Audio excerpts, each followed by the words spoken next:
আজ আমি তালের রসবড়া বানিয়ে দেখাবো। হ্যালো বন্ধুরা, আমি পিঙ্কি। আমার রেসিপিতে সবাইকে স্বাগতম। আজ আমি তালের রসবড়া বানিয়ে দেখাবো। রসবড়া বানানোর জন্য আমি প্রথমে একটা প্যান বসিয়েছি, তার মধ্যে অল্প হাফ চামচ ঘি দিয়েছি। ঘিটা মেল্ট হয়ে গেছে। এবারে আমি দিয়ে দিচ্ছি এখানে 1 কাপ সুজি। চুলার আঁচটা মিডিয়ামে রেখে হালকা ভেজে নিচ্ছি। খুব একটা লাল করে ভাজতে হবে না,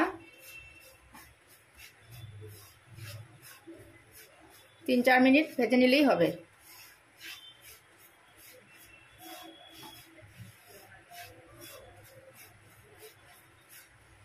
বন্ধুরা, আমার 3 মিনিট ভেজে নিয়েছি।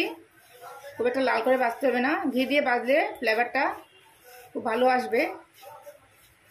এবারে আমি গ্যাসটা অফ করে দিচ্ছি। বন্ধুরা, এবারে আমি একটি প্যান বসিয়েছি, তার মধ্যে দিয়ে দেবো আমি 1 কাপ জল।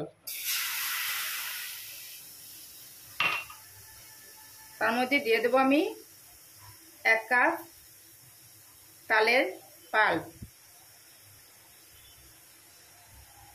আমি আগে থেকে রেডি করে রেখেছিলাম, সেটা দিয়ে দিলাম 1 কাপ।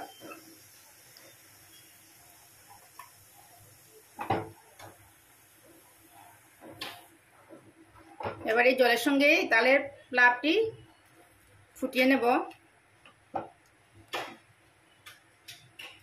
ভালোভাবে মিক্স করে নিচ্ছি। এবার তার মধ্যে দিয়ে দেবো আমি 2 চামচ চিনি, 1 চিমটে নুন দিয়ে দিলাম। নুনটা দিলে স্বাদটা ভালো হবে। এবার ভালোভাবে মিক্স করে নিচ্ছি। ফুটে গেছে, এবারে আমি দিয়ে দেবো তার মধ্যে এই ভেজে রাখা সুজি দিয়ে ভালোভাবে মিক্স করে নিচ্ছি।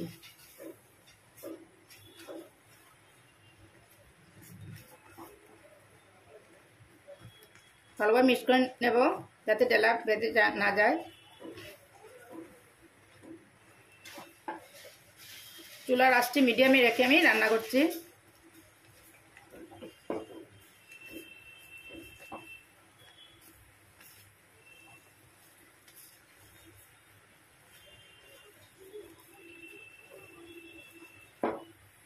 বন্ধুরা দেখেন, একটি ড্রতে পরিণত হয়ে গেছে। এবারে রেখে দেব 5 মিনিটের জন্য। বন্ধুরা, আমি একটি প্লেটের মধ্যে নামিয়ে নিয়েছি ড্রটি। এবারে হালকা গরম আছে, এই অবস্থায় কাজটি করতে হবে। এবারে তার মধ্যে দিয়ে দেবো আমি 2 চামচ ময়দা। বেশি ময়দা দেওয়া যাবে না, শক্ত হয়ে যাবে। এবারে হাতের মধ্যে অল্প ঘি নিয়ে ভালোভাবে মিক্স করে নেব। হাতে অল্প ঘি লাগিয়েছি।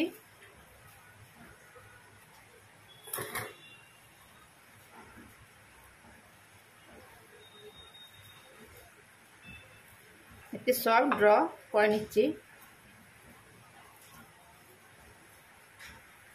দেখেন, ড্রটি একদম সফট হয়েছে, দেখলেই বোঝা যাচ্ছে একদম সফট ড্র হয়েছে। এবারে ছোট ছোট লেচি কেটে নেব। কেটে আমি গোল গোল করে নিচ্ছি। গোলাপ জামুনের মতো অনেকটাই দেখতে হয় মিষ্টিটি বা তালের বড়াটি। এরকম আমি গোল গোল করে নিচ্ছি। বন্ধুরা, আমার সবগুলো রেডি করে নিয়েছি, দেখেন। এবার এগুলো ভেজে নেব। প্রথমে শিরা বানিয়ে নিচ্ছি। তার জন্য আমি এখানে 2 কাপ জল দিয়েছি, তার মধ্যে দিয়ে দেবো আমি 1 কাপ চিনি। একটা পাতলা শিরা রেডি করব।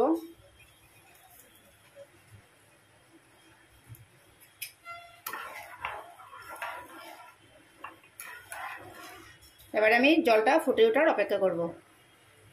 বন্ধুরা, শিরাটা ফুটে গেছে, দেখেন এরকম পাতলা হবে। আরও 2 মিনিট ফুটিয়ে নেব, তারপর গ্যাসটা অফ করে দেব। বন্ধুরা, বড়াগুলো ভাজার জন্য একটা কড়াই বসিয়েছি, তার মধ্যে আমি রিফাইন অয়েল দিয়েছি। এবারে তেলটা গরম হওয়ার পর আমি বড়াগুলো ভেজে নিব। তেলটা গরম হয়ে গেছে, এবারে লো হিটে আমি এগুলো ভেজে নিচ্ছি। দিয়ে দিচ্ছি বড়াগুলো।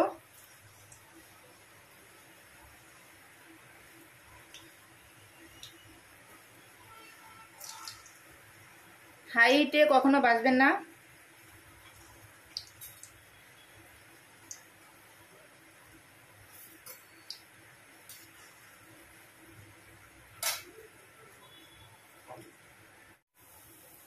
বন্ধুরা আমি অল্প উল্টিয়ে দিচ্ছি,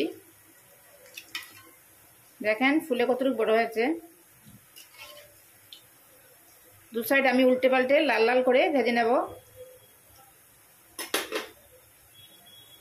বন্ধুরা আমার সবগুলো ভাজা হয়ে গেছে, দেখেন আমি চুলার আঁচটি লতে রেখে ভালোভাবে ভেজে নিয়েছি, দু সাইড লাল করে। এতটুকু লাল হবে, এর চেয়ে বেশি লাল করব না। এবারে আমি অল্প ঠান্ডা করে তারপর চিনি শিরার মধ্যে দেব। গরম গরম শিরার মধ্যে দিলে এগুলো চুপসে যাবে। এবারে গ্যাসটা অফ করে দিচ্ছি। বন্ধুরা এবারে আমি শিরার মধ্যে দিয়ে দিচ্ছি। হালকা ঠান্ডা হয়ে গেছে, শিরাটাও হালকা গরম আছে। চিনি শিরাটিও বেশি গরম অবস্থায় দেবেন না। আমার বড়াগুলো হালকা ঠান্ডা হয়ে গেছে, শিরাটাও হালকা ঠান্ডা আছে, দিয়ে দিলাম।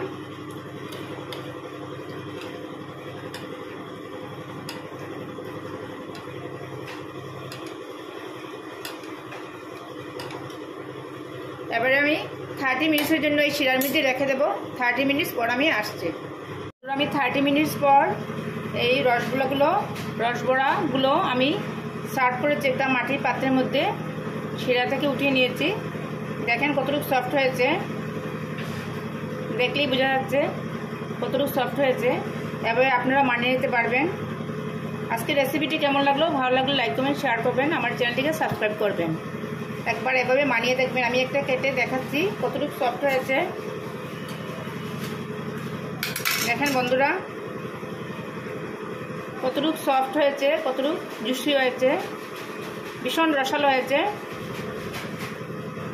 একবার এভাবে মানিয়ে নেবেন।